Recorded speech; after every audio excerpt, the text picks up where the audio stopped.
क्या आप जानते हैं कि भारतीय संविधान हमें कुछ ऐसे अधिकार देता है जिन्हें सरकार भी आसानी से छीन नहीं सकती। इन्हें अक्सर हमारे लोकतंत्र की रीढ़ कहा जाता है, संविधान की आत्मा, यहाँ तक कि भारत का मैग्ना कार्टा। बिल्कुल। और ये सिर्फ कानूनी अधिकार ही नहीं है। इन्हें आप हर नागरिक के सर्वांगीण विकास यानी ऑल राउंड डेवलपमेंट के लिए जरूरी बुनियादी शर्तें मान सकती हैं। इनको संविधान का कॉन्शियंस यानी अंतरात्मा भी कहा गया है। तो आज हम इन्हीं मौलिक अधिकारों यानी फंडामेंटल राइट्स पर थोड़ी गहराई से बात करने वाले हैं। ये संविधान के पार्ट 3 में है, आर्टिकल 12 से 35 तक। हमारे पास कुछ स्रोत हैं जिनमें संवैधानिक प्रावधानों का ब्यौरा है और एक्सपर्ट्स का एनालिसिस भी है। ये इन अधिकारों की बारीकियों को समझने में हमारी मदद करेंगे। हमारा लक्ष्य यही है कि इन मौलिक अधिकारों के हर जरूरी पहलू को सरल और दिलचस्प तरीके से समझें ताकि ये चीजें आसानी से याद रह सकें। तो चलिए शुरू करते हैं। देखिए, मौलिक अधिकार जैसा नाम से ही पता चलता है, ये वो कम से कम बुनियादी अधिकार है जिनकी गारंटी खुद संविधान देता है। ये असल में राज्य की जो असीमित शक्ति हो सकती है उस पर एक रोक की तरह है, व्यक्ति की आजादी और गरिमा की रक्षा करते हैं। इनकी सबसे खास बात क्या है, इनके मुख्य फीचर्स क्या माने जाते हैं? देखिए, कई महत्वपूर्ण फीचर्स हैं। सबसे पहले तो ये जस्टिशिएबल और इन्फोर्सेबल है। जस्टिशिएबल और एनफोर्सेबल, इसका मतलब क्या हुआ? इसका मतलब है कि अगर किसी नागरिक के मौलिक अधिकार का उल्लंघन होता है तो वो सीधे सुप्रीम कोर्ट जा सकता है आर्टिकल 32 के तहत, या फिर हाई कोर्ट आर्टिकल 226 के तहत, और अदालतें इन्हें लागू करवा सकती हैं। अच्छा, यानी ये सिर्फ कागज पर लिखी बातें नहीं है, इन्हें सच में लागू करवाया जा सकता है। हाँ बिल्कुल। दूसरी अहम बात, ये नॉट एब्सोल्यूट है। मतलब ये असीमित नहीं है। समाज और देश हित में इन पर रीजनेबल रिस्ट्रिक्शंस लगाए जा सकते हैं। रीजनेबल रिस्ट्रिक्शंस यानी उचित प्रतिबंध। हाँ, उचित प्रतिबंध, जैसे पब्लिक ऑर्डर बनाए रखने के लिए, या मोरालिटी के लिए, या फिर देश की सिक्योरिटी के लिए। और क्या इन्हें बदला जा सकता है? क्या ये हमेशा ऐसे ही रहेंगे? नहीं, ये अमेंडेबल है। संसद आर्टिकल 368 के तहत इनमें संशोधन कर सकती है, लेकिन यहाँ एक बहुत बड़ा पर है। संसद संविधान के बेसिक स्ट्रक्चर को नहीं बदल सकती। बेसिक स्ट्रक्चर, हाँ ये तो सुना है। केशवानंद भारती केस है ना? बिल्कुल, 1973 का वही लैंडमार्क केस। समझिए कि आप घर के कमरे बदल सकते हैं, रंग रोगन कर सकते हैं, पर उसकी नींव या मुख्य ढांचा नहीं गिरा सकते। ये काफी दिलचस्प बैलेंस है। अच्छा, और ये अधिकार मिलते किसको हैं? क्या सिर्फ भारतीय नागरिकों को या सबको? ये जरूरी सवाल है। कुछ अधिकार जैसे आर्टिकल्स 15, 16, 19, 29 और 30 ये तो सिर्फ भारतीय नागरिकों, सिटीजन्स के लिए ही हैं। ओके। लेकिन ज्यादातर अधिकार सभी व्यक्तियों के लिए उपलब्ध हैं, चाहे वो नागरिक हों, विदेशी हों, हाँ एनिमी एलियंस को छोड़कर, या फिर कानूनी व्यक्ति जैसे कोई कॉरपोरेशन या कंपनी हो। ये अधिकार मुख्य रूप से स्टेट यानी राज्य के एक्शंस के खिलाफ सुरक्षा देते हैं। आपने स्टेट कहा, राज्य के खिलाफ, तो यहाँ स्टेट का मतलब क्या है? सिर्फ केंद्र सरकार या राज्य सरकारें? नहीं, आर्टिकल 12 के तहत स्टेट की परिभाषा बहुत बहुत व्यापक है। इसमें सिर्फ केंद्र सरकार और संसद या राज्य सरकारें और विधानमंडल ही नहीं आते। तो और कौन आता है? इसमें सभी स्थानीय प्राधिकरण मतलब लोकल अथॉरिटीज जैसे नगर पालिका, पंचायत, डिस्ट्रिक्ट बोर्ड, ये सब आते हैं। और यहाँ तक कि अदर अथॉरिटीज भी शामिल हैं। अदर अथॉरिटीज जैसे स्टैट्यूटरी निकाय, मान लीजिए LIC, ONGC, या नॉन स्टैट्यूटरी निकाय भी, अगर वो सरकार के एक इंस्ट्रूमेंट की तरह काम कर रहे हैं। मूल बात ये है कि कोई भी सरकारी या अर्ध सरकारी संस्था इसके दायरे में आ सकती है। बाप रे, यानी अधिकार तो बहुत ही व्यापक सुरक्षा देते हैं। पर सोचिए अगर कोई कानूनी इन अधिकारों के खिलाफ बना दिया जाए तो तब क्या होगा? हाँ, यहीं पर आर्टिकल 13 और जुडिशियल रिव्यू का जो सिद्धांत है वो सामने आता है। अच्छा, जुडिशियल रिव्यू। हाँ, आर्टिकल 13 बिल्कुल साफ कहता है कि कोई भी कानून, चाहे वो संविधान लागू होने से पहले का हो या बाद में बनाया गया हो, अगर वो किसी भी मौलिक अधिकार से असंगत है, मतलब इनकंसिस्टेंट है, या उसका उल्लंघन करता है, तो वो उस हद तक शून्य यानी वॉइड माना जाएगा। शून्य मतलब वो लागू नहीं होगा? बिल्कुल। और जैसा हमने पहले बात की, केशवानंदा भारती केस ने ये भी साफ कर दिया कि संसद की संशोधन करने की शक्ति भी जुडिशियल रिव्यू के दायरे में आती है, खासकर जब बात बेसिक स्ट्रक्चर की हो। समझ गया। चलिए अब उन 6 मौलिक अधिकारों पर आते हैं जो हमें मिले हुए हैं। पहले तो 7 थे ना, वो संपत्ति का अधिकार भी था। हाँ हाँ बिल्कुल। मूल संविधान में 7 मौलिक अधिकार थे, लेकिन 1978 में 44th अमेंडमेंट आया। उसने संपत्ति के अधिकार, राइट टू प्रॉपर्टी, जो पहले आर्टिकल 31 में था, उसे मौलिक अधिकारों की लिस्ट से हटा दिया। अच्छा, हटा दिया? तो अब वो क्या है? अब वो आर्टिकल 300A के तहत सिर्फ एक संवैधानिक या कानूनी अधिकार है। कॉन्स्टिट्यूशनल या लीगल राइट कह सकते हैं, पर फंडामेंटल राइट नहीं। तो अब हमारे पास 6 मुख्य मौलिक अधिकार हैं। तो पहला समूह है समानता का अधिकार, राइट टू इक्वालिटी, आर्टिकल्स 14 से 18 तक। ये तो हमारे लोकतंत्र की एकदम नींव है। बिल्कुल सही। आर्टिकल 14 इसका आधार है। ये 2 बहुत महत्वपूर्ण बातें कहता है। एक, कानून के समक्ष समानता, इक्वालिटी बिफोर लॉ, और दूसरा, कानूनों का समान संरक्षण, इक्वल प्रोटेक्शन ऑफ लॉज। इन दोनों में क्या फर्क है? इक्वालिटी बिफोर लॉ और इक्वल प्रोटेक्शन ऑफ लॉज। देखिए, इक्वालिटी बिफोर लॉ एक तरह से ब्रिटिश कॉन्सेप्ट है। इसका मतलब है कि कोई भी व्यक्ति कानून से ऊपर नहीं है, सब कानून के दायरे में है। ये थोड़ा नेगेटिव कॉन्सेप्ट जैसा है, जो विशेष अधिकारों को नकारता है। ओके। और इक्वल प्रोटेक्शन ऑफ लॉज एक अमेरिकन कॉन्सेप्ट है। इसका मतलब है कि समान परिस्थितियों में सभी के साथ समान व्यवहार किया जाएगा। ये एक पॉजिटिव कॉन्सेप्ट है, जो कहता है कि बराबरी वालों के साथ बराबरी का बर्ताव हो। ये असल में रूल ऑफ लॉ यानी विधि के शासन का सिद्धांत है। मतलब कोई भेदभाव नहीं होगा। आर्टिकल 15 शायद इसी को और साफ करता है। हाँ, आर्टिकल 15 कहता है कि राज्य किसी भी नागरिक के साथ सिर्फ धर्म, जाति, लिंग, जन्मस्थान या इनमें से किसी के आधार पर भेदभाव नहीं करेगा। दुकानों, होटलों, कुओं, सड़कों जैसी सार्वजनिक जगहों के इस्तेमाल पर भी ये लागू होता है। लेकिन इसमें कुछ अपवाद भी तो हैं, एक्सेप्शंस। हाँ, बिल्कुल है। राज्य महिलाओं और बच्चों के लिए विशेष प्रावधान बना सकता है और सामाजिक और शैक्षणिक रूप से पिछड़े वर्गों या SC/ST के उत्थान के लिए भी विशेष उपाय किए जा सकते हैं, जिन्हें हम अफर्मेटिव एक्शंस कहते हैं। ठीक है। और सरकारी नौकरियों में समानता के लिए आर्टिकल 16 है। सही कहा। आर्टिकल 16 कहता है कि राज्य के अधीन किसी भी पद पर नियुक्ति या रोजगार के मामले में सभी नागरिकों को अवसर की समानता मिलेगी। यहाँ भी धर्म, जाति, लिंग आदि के आधार पर कोई भेदभाव नहीं होगा। लेकिन यहाँ भी आरक्षण का प्रावधान है ना? हाँ, यहाँ भी अपवाद है। राज्य पिछड़े वर्गों के लिए जिनका प्रतिनिधित्व सरकारी नौकरियों में पर्याप्त नहीं है, उनके लिए आरक्षण का प्रावधान कर सकता है। इसी समूह में आर्टिकल 17 और 18 भी हैं। ये सामाजिक समानता पर ज्यादा जोर देते हैं। हाँ, आर्टिकल 17 अस्पृश्यता का अंत, एबोलिशन ऑफ अनटचेबिलिटी करता है। इसे पूरी तरह खत्म करता है और इसे एक दंडनीय अपराध बनाता है। ये गांधी जी के विचारों का भी प्रतिबिंब है। और आर्टिकल 18? आर्टिकल 18 उपाधियों का अंत, एबोलिशन ऑफ टाइटल्स करता है, ताकि समाज में जन्म या पदवी के आधार पर कोई विशेष दर्जा ना रहे। हाँ, सेना या शिक्षा से जुड़ी उपाधियां, मिलिट्री एंड एकेडमिक डिस्टिंक्शंस दी जा सकती हैं, वो अलग बात है। समानता के बाद आता है स्वतंत्रता का अधिकार, राइट टू फ्रीडम, आर्टिकल्स 19 से 22 तक। ये शायद सबसे ज्यादा चर्चा में रहने वाला अधिकार है, क्यों? निश्चित रूप से। आर्टिकल 19 इसका दिल है, कह सकते हैं। ये नागरिकों को 6 बहुत महत्वपूर्ण स्वतंत्रताएं देता है। हालांकि याद रहे, ये भी रीजनेबल रिस्ट्रिक्शंस के अधीन है। हाँ, वो 6 कौन-कौन सी हैं? पहला, वाक और अभिव्यक्ति की स्वतंत्रता, स्पीच एंड एक्सप्रेशन। दूसरा, शांतिपूर्ण और बिना हथियारों के सम्मेलन करने की स्वतंत्रता, पीसफुल असेंबली विदाउट आर्म्स। तीसरा, संगम या संघ बनाने की स्वतंत्रता, फॉर्मिंग एसोसिएशंस, यूनियंस।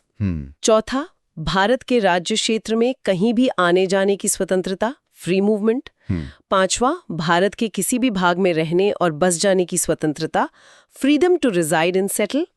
और छठा, कोई भी पेशा, उपजीविका, व्यापार या कारोबार करने की स्वतंत्रता, freedom to practise any profession, occupation, trade, business. इनमें से स्पीच एंड एक्सप्रेशन पर तो बहुत बहस होती रहती है। हाँ, बिल्कुल, खासकर रीजनेबल रिस्ट्रिक्शंस की व्याख्या को लेकर, कि कहाँ तक बोलना आज़ादी है और कहाँ वो दूसरों के अधिकारों या देशहित के खिलाफ जाता है। अच्छा, आर्टिकल 20 भी बहुत महत्वपूर्ण है। अपराधों के लिए दोष सिद्धि के संबंध में संरक्षण देता है ना? हाँ, ये किसी भी व्यक्ति को मनमानी और जरूरत से ज्यादा सजा से बचाता है। इसमें 3 मुख्य सुरक्षाएं हैं। क्या हैं वो 3? पहला, एक्स पोस्ट फैक्टो लॉ से संरक्षण। मतलब किसी काम को करने के बाद बनाए गए कानून के तहत उस काम के लिए सजा नहीं दी जा सकती, और सजा उतनी ही मिलेगी जितनी अपराध करते समय कानून में तय थी, उससे ज्यादा नहीं। ओके। और दूसरा, डबल जेपर्डी से संरक्षण, यानी एक ही अपराध के लिए एक से ज्यादा बार मुकदमा चलाकर सजा नहीं दी जा सकती। और तीसरा है सेल्फ इंक्रिमिनेशन से संरक्षण, यानी किसी भी व्यक्ति को खुद अपने खिलाफ गवाही देने के लिए मजबूर नहीं किया जा सकता। इसे राइट टू साइलेंस भी कहते हैं। और फिर आता है आर्टिकल 21, प्राण और दैहिक स्वतंत्रता का संरक्षण, protection of life and personal liberty. इसकी व्याख्या तो सुप्रीम कोर्ट ने इतनी व्यापक कर दी है। बिल्कुल, शायद सबसे ज्यादा विकसित होने वाला अधिकार यही है। आर्टिकल 21 कहता है कि किसी व्यक्ति को उसके जीवन या व्यक्तिगत स्वतंत्रता से प्रोसीजर एस्टैब्लिश्ड बाय लॉ, यानी विधि द्वारा स्थापित प्रक्रिया के अनुसार ही वंचित किया जा सकता है, अन्यथा नहीं। लेकिन जीवन का मतलब सिर्फ सांस लेना तो नहीं है। बिल्कुल नहीं। सुप्रीम कोर्ट ने कहा है कि लाइफ का मतलब सिर्फ जानवर की तरह जीना नहीं, बल्कि मानवीय गरिमा, ह्यूमन डिग्निटी के साथ जीना है। और इसी पर्सनल लिबर्टी की व्यापक व्याख्या में इतने सारे अधिकार आ गए हैं, जैसे राइट टू प्राइवेसी, निजता का अधिकार, right to a clean environment, स्वच्छ पर्यावरण का अधिकार, राइट टू हेल्थ, स्वास्थ्य का अधिकार, राइट टू शेल्टर, आश्रय का अधिकार, right to speedy trial. List बहुत लंबी है। ये एक लगातार विकसित होता हुआ अधिकार है। और इसी से जुड़ा आर्टिकल 21A है, शिक्षा का अधिकार। हाँ, 86th अमेंडमेंट 2002 से जोड़ा गया। आर्टिकल 21A 6 से 14 साल की उम्र के सभी बच्चों के लिए मुफ्त और अनिवार्य शिक्षा, फ्री एंड कंपल्सरी एजुकेशन को एक मौलिक अधिकार बनाता है। ये एक पॉजिटिव राइट है जो राज्य पर जिम्मेदारी डालता है। इस समूह का आखिरी अधिकार आर्टिकल 22 गिरफ्तारी से जुड़ा है। हाँ, आर्टिकल 22 कुछ दशाओं में गिरफ्तारी और निरोध, अरेस्ट एंड डिटेंशन से संरक्षण देता है। अगर किसी को सामान्य कानून के तहत गिरफ्तार किया जाता है, पनिटिव डिटेंशन, तो उसे गिरफ्तारी का कारण जानने का अधिकार है, अपने वकील से सलाह लेने का अधिकार है, और 24 घंटे के अंदर यात्रा का समय छोड़कर मजिस्ट्रेट के सामने पेश किए जाने का अधिकार है। लेकिन इसमें वो प्रिवेंटिव डिटेंशन वाला मामला भी तो है। हाँ, इसका एक विवादास्पद पहलू है, प्रिवेंटिव डिटेंशन, निवारक निरोध। इसके तहत किसी व्यक्ति को अपराध करने से रोकने के लिए शक के आधार पर बिना मुकदमे के हिरासत में रखा जा सकता है। हालांकि इसके लिए भी संविधान में कुछ सुरक्षा उपाय दिए गए हैं, जैसे हिरासत की अवधि, सलाहकार बोर्ड की समीक्षा वगैरह, पर यह व्यक्तिगत स्वतंत्रता पर एक बड़ा अंकुश माना जाता है। समझ गया। अब आते हैं तीसरे समूह पर, शोषण के विरुद्ध अधिकार, राइट अगेंस्ट एक्सप्लॉयटेशन, आर्टिकल्स 23 और 24। ये सामाजिक न्याय की दिशा में बहुत अहम लगते हैं। निश्चित रूप से। आर्टिकल 23 मानव तस्करी, ट्रैफिक इन ह्यूमन बींग्स, बेगार और इसी तरह के अन्य जबरन श्रम, फोर्स्ड लेबर का पूरी तरह से निषेध करता है। इसे दंडनीय अपराध घोषित किया गया है। ये गुलामी और शोषण के खिलाफ एक बहुत मजबूत प्रावधान है। और आर्टिकल 24 बच्चों के लिए? हाँ, आर्टिकल 24 कारखानों, खानों या किसी भी अन्य खतरनाक काम में 14 साल से कम उम्र के बच्चों के नियोजन, एम्प्लॉयमेंट ऑफ चिल्ड्रन पर रोक लगाता है। बाद में child labour prohibition and regulation amendment act 2016 ने तो 14 साल से कम उम्र के बच्चों के किसी भी तरह के रोजगार पर पूरी तरह रोक लगा दी है, कुछ पारिवारिक व्यवसायों को छोड़ के। ये तो बहुत जरूरी कदम है। अगला समूह भारत की धर्मनिरपेक्ष प्रकृति को दिखाता है, धर्म की स्वतंत्रता का अधिकार, right to freedom of religion, articles 25 से 28। बिल्कुल, भारत एक धर्मनिरपेक्ष राष्ट्र है और ये अधिकार इसी को दर्शाते हैं। आर्टिकल 25 सभी व्यक्तियों को, सिर्फ नागरिकों को नहीं, सबको अंतःकरण की स्वतंत्रता, फ्रीडम ऑफ कॉन्शियंस देता है, और साथ ही अपने धर्म को अबाध रूप से मानने, प्रोफेस, आचरण करने, प्रैक्टिस और प्रचार करने की स्वतंत्रता भी देता है। प्रचार करने की भी? हाँ, प्रचार करने की भी। लेकिन ये अधिकार असीमित नहीं है। ये पब्लिक ऑर्डर, मोरालिटी और हेल्थ के अधीन है। और सुप्रीम कोर्ट ने ये भी साफ किया है कि प्रचार करने के अधिकार में जबरन धर्मांतरण, फोर्सफुल कन्वर्जन शामिल नहीं है। ठीक है। और बाकी आर्टिकल्स 26, 27, 28 संक्षेप में क्या कहते हैं? आर्टिकल 26 धार्मिक संप्रदायों को अपने धार्मिक मामलों का प्रबंधन करने, अपनी संस्थाएं स्थापित करने और चलाने और संपत्ति रखने की स्वतंत्रता देता है। आर्टिकल 27 कहता है कि किसी व्यक्ति को किसी विशेष धर्म के प्रचार या रखरखाव के लिए टैक्स देने के लिए मजबूर नहीं किया जा सकता। मतलब सरकार किसी धर्म विशेष के लिए टैक्स नहीं लगा सकती। हाँ, और आर्टिकल 28 सरकारी सहायता प्राप्त शिक्षण संस्थानों में धार्मिक शिक्षा या धार्मिक उपासना में उपस्थित होने से स्वतंत्रता देता है। मतलब अगर कोई संस्थान पूरी तरह सरकारी है तो वहाँ धार्मिक शिक्षा नहीं दी जा सकती। अगर सरकार से सहायता लेता है तो छात्रों को उनकी या उनके अभिभावकों की सहमति के बिना धार्मिक शिक्षा या उपासना में भाग लेने के लिए मजबूर नहीं किया जा सकता। स्पष्ट है। 5वां अधिकार अल्पसंख्यकों से जुड़ा है। सांस्कृतिक और शैक्षिक अधिकार, cultural and educational rights, articles 29 और 30। ये भारत की विविधता को कैसे सुरक्षित रखते हैं? ये बहुत बहुत महत्वपूर्ण है भारत जैसे डाइवर्स देश के लिए। आर्टिकल 29 भारत के नागरिकों के किसी भी वर्ग को जिनकी अपनी विशिष्ट भाषा, लैंग्वेज, लिपि, स्क्रिप्ट या संस्कृति कल्चर है, उसे बनाए रखने का अधिकार देता है। ये अधिकार केवल अल्पसंख्यकों तक ही सीमित नहीं है, बल्कि नागरिकों के किसी भी वर्ग के लिए है। ये सरकारी या सरकारी सहायता प्राप्त शिक्षण संस्थानों में धर्म, जाति आदि के आधार पर प्रवेश से इनकार को भी रोकता है। और आर्टिकल 30? आर्टिकल 30 विशेष रूप से भाषाई, लिंग्विस्टिक और धार्मिक रिलीजियस अल्पसंख्यकों को अपनी पसंद के शिक्षण संस्थानों की स्थापना करने, एस्टैब्लिश और उनका प्रशासन करने, एडमिनिस्टर का अधिकार देता है। ये अल्पसंख्यकों को अपनी पहचान और संस्कृति बनाए रखने में मदद करता है। ठीक है। और अंत में वो अधिकार जिसे डॉक्टर अंबेडकर ने संविधान का हृदय और आत्मा कहा था, संवैधानिक उपचारों का अधिकार, right to constitutional remedies, article 32। इसे इतना महत्वपूर्ण क्यों माना गया? इसे हृदय और आत्मा इसलिए कहा गया क्योंकि ये वो चाबी है जो बाकी सभी मौलिक अधिकारों के ताले खोलती है। सोचिए, अगर अधिकार दे दिए जाएं लेकिन उन्हें लागू करवाने का कोई तरीका न हो तो वो बेकार है। हाँ, सही बात है। आर्टिकल 32 यही तरीका देता है। अगर आपके किसी भी मौलिक अधिकार का उल्लंघन होता है तो आर्टिकल 32 आपको सीधे सुप्रीम कोर्ट जाने का अधिकार देता है। ये खुद में एक मौलिक अधिकार है, अपने अन्य मौलिक अधिकारों को लागू करवाने का अधिकार। इसके बिना बाकी अधिकार सिर्फ कागजी शेर बनकर रह जाते। और सुप्रीम कोर्ट इन अधिकारों को लागू कैसे करवाता है? आपने व्रिट्स का जिक्र किया था शुरू में। हाँ, सुप्रीम कोर्ट और आर्टिकल 226 के तहत हाई कोर्ट्स भी इन अधिकारों को लागू करवाने के लिए विशेष आदेश या निर्देश जारी कर सकते हैं, जिन्हें व्रिट्स कहा जाता है। ये 5 मुख्य प्रकार की होती हैं। कौन कौन सी हैं ये 5 व्रिट्स? पहली है हबेस कॉपस, बंदी प्रत्यक्षीकरण। इसका शाब्दिक अर्थ है शरीर को प्रस्तुत करो। ये अवैध हिरासत, अनलॉफुल डिटेंशन के खिलाफ सबसे शक्तिशाली हथियार है। अगर किसी को गलत तरीके से बंदी बनाया गया है तो कोर्ट ये रिट जारी करके उसे अपने सामने पेश करने और उसकी हिरासत की वैधता जांचने का आदेश दे सकता है। अच्छा, वो जरूरी है ये तो।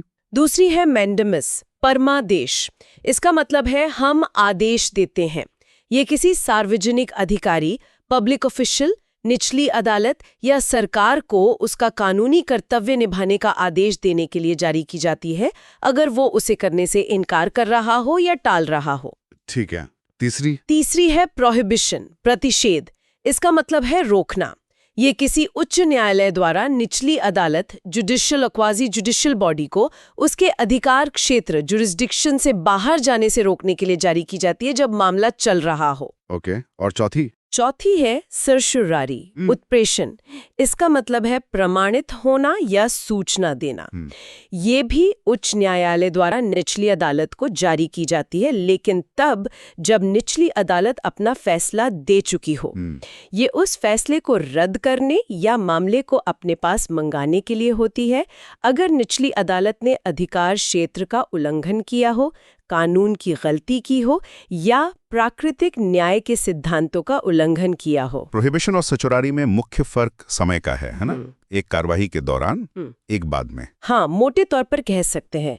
और 5वीं रेट है क्वो वारंटो, अधिकार प्रच्छा। इसका मतलब है किस अधिकार से।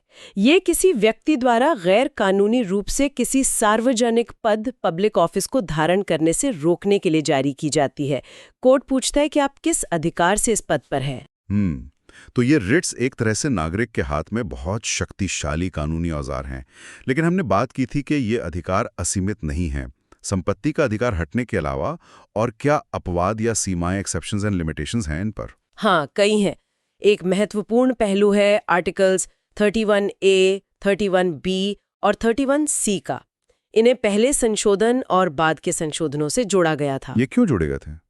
इनका मुख्य उद्देश्य था भूमि सुधार और कुछ अन्य सामाजिक आर्थिक कानूनों को मौलिक अधिकारों, खासकर आर्टिकल 14 और 19 और पहले आर्टिकल 31 के आधार पर चुनौती दिए जाने से बचाना। आर्टिकल 31A कुछ श्रेणियों के कानूनों को बचाता है। और 31B 9th शेड्यूल वाला? हाँ, आर्टिकल 31B और 9th शेड्यूल, 9वीं अनुसूची, एक साथ काम करते हैं। 31B कहता है कि 9th शेड्यूल में डाले गए किसी भी कानून को इस आधार पर शून्य नहीं माना जाएगा कि वो पार्ट 3 के किसी मौलिक अधिकार का उल्लंघन करता है। ये एक तरह से न्यायिक समीक्षा से बचाने का कवच था। तो क्या 9th शेड्यूल के कानून आज भी जुडिशियल रिव्यू से पूरी तरह बाहर हैं?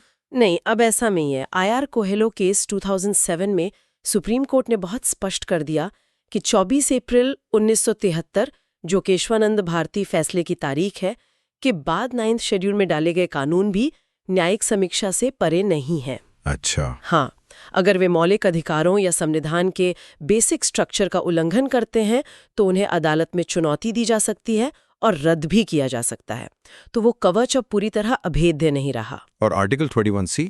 आर्टिकल 31C डायरेक्टिव प्रिंसिपल्स में आर्टिकल 39B और C, जो संसाधनों के समान वितरण और धन के संकेंद्रण को रोकने की बात करते हैं, को लागू करने वाले कानूनों को आर्टिकल 14 या 19 के उल्लंघन के आधार पर चुनौती देने से बचाता है। ठीक है।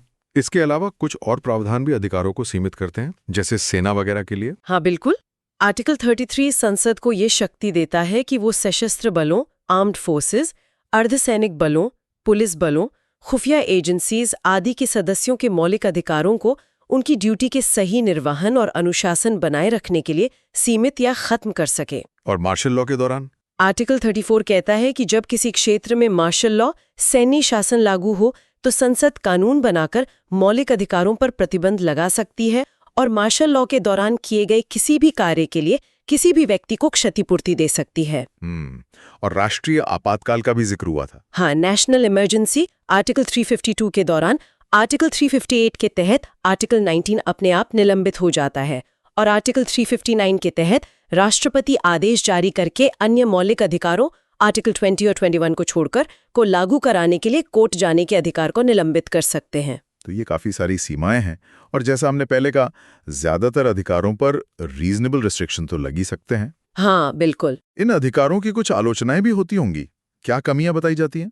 हाँ, आलोचना के कुछ मुख्य बिंदु हैं।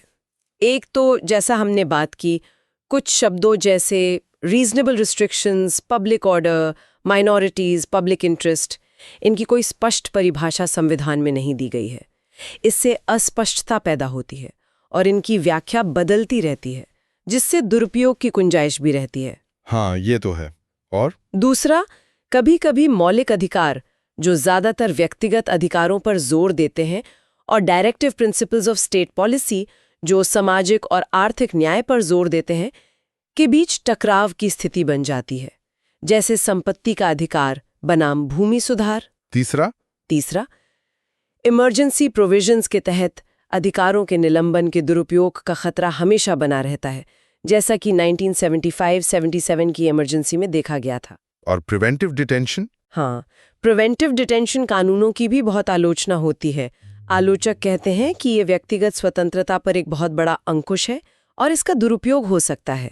दुनिया के बहुत कम लोकतांत्रिक देशों में सामान्य समय में ऐसे कानून हैं। तो ये कुछ मुख्य आलोचना है, लेकिन इतनी सीमाओं और आलोचनाओं के बावजूद इन अधिकारों का महत्व, सिग्निफिकेंस तो बहुत ही ज्यादा है। इन्हें मौलिक फंडामेंटल कहने का असली कारण क्या है?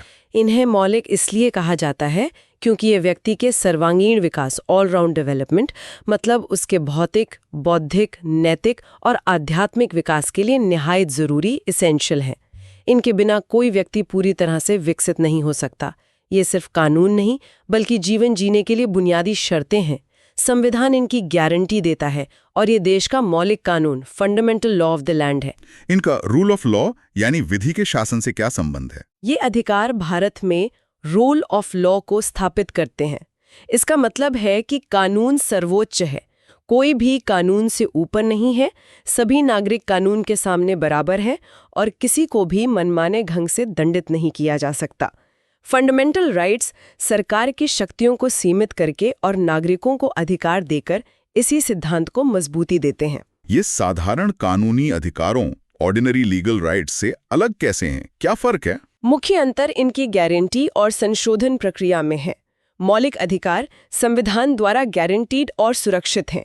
इन्हें बदलने के लिए संविधान संशोधन आर्टिकल 368 जैसी विशेष और कठिन प्रक्रिया अपनानी पड़ती है। और साधारण अधिकार? जबकि साधारण कानूनी अधिकार संसद या राज्य विधानमंडल सामान्य बहुमत से साधारण कानून बनाकर बदल सकते हैं या खत्म कर सकते हैं। साथ ही मौलिक अधिकारों के उल्लंघन पर सीधे सुप्रीम कोर्ट 832 और हाई कोर्ट 8226 जाने का रास्ता है, जो साधारण कानूनी अधिकारों के उल्लंघन के लिए हमेशा सीधे उपलब्ध नहीं होता। तो संक्षिप्त में कहा जाए तो ये अधिकार लोकतंत्र के लिए एकदम अनिवार्य है। बिल्कुल, ये एक उदार लोकतंत्र, लिबरल डेमोक्रेसी की नींव है। ये बहुमत के अत्याचार से अल्पसंख्यकों और व्यक्ति की स्वतंत्रता की रक्षा करते हैं। ये सरकार को तानाशाह बनने से रोकते हैं। ये राजनीतिक लोकतंत्र का आधार तैयार करते हैं, नागरिक और राजनीतिक न्याय सुनिश्चित करते हैं। और इसमें पॉजिटिव और नेगेटिव राइट्स दोनों हैं। हाँ, कुछ अधिकार नेगेटिव प्रकृति के हैं, जो राज्य पर सीमाएं लगाते हैं, उसे कुछ करने से रोकते हैं, जैसे भेदभाव न करना, उपाधियां न देना। और कुछ पॉजिटिव हैं, जो राज्य को कुछ करने के लिए कहते हैं, नागरिकों को कुछ विशेष सुविधाएं देने का निर्देश देते हैं, जैसे आर्टिकल 21A शिक्षा का अधिकार। ये दोनों मिलकर एक न्यायपूर्ण और समतावादी समाज बनाने में मदद करते हैं। तो आज हमने देखा कि मौलिक अधिकार, ये फंडामेंटल राइट्स, भारतीय नागरिकों और यहाँ रहने वाले व्यक्तियों के लिए कितने महत्वपूर्ण हैं। समानता से लेकर स्वतंत्रता तक, शोषण से सुरक्षा, धार्मिक और सांस्कृतिक पहचान की रक्षा, और सबसे बढ़कर आर्टिकल 32 के तहत संवैधानिक उपचारों का वो अधिकार जो इन्हें असल में जीवंत बनाता है। हाँ, और हमने ये भी समझा कि ये अधिकार पत्थर की लकीर नहीं है। इन पर सीमाएं हैं, अपवाद हैं, और समय के साथ खासकर अदालती व्याख्याओं, जुडिशियल इंटरप्रिटेशंस के जरिए इनका अर्थ और दायरा लगातार विकसित होता रहा है। जैसे आर्टिकल 21 का ही उदाहरण ले, कितने नए अधिकार इसमें जुड़ गए हैं। ये हमारे संविधान की एक बहुत ही गतिशील, एक लिविंग, एक जीवंत विशेषता है। बिल्कुल। जाते जाते एक सवाल श्रोताओं के सोचने के लिए छोड़ जाते हैं। जिस तरह आर्टिकल 21 जैसी धाराओं की व्याख्या लगातार विकसित हो रही है और उसमें राइट टू प्राइवेसी जैसे नए अधिकार जुड़ रहे हैं, ये बदलती व्याख्या आज भारतीय समाज और शासन को किस तरह से प्रभावित कर रही है, और नागरिक इन अधिकारों की प्रभावी सुरक्षा कैसे सुनिश्चित कर सकते हैं, खासकर तब जब रीजनेबल रिस्ट्रिक्शंस जैसी अस्पष्टताओं के दुरुपयोग का खतरा हमेशा बना रहता है।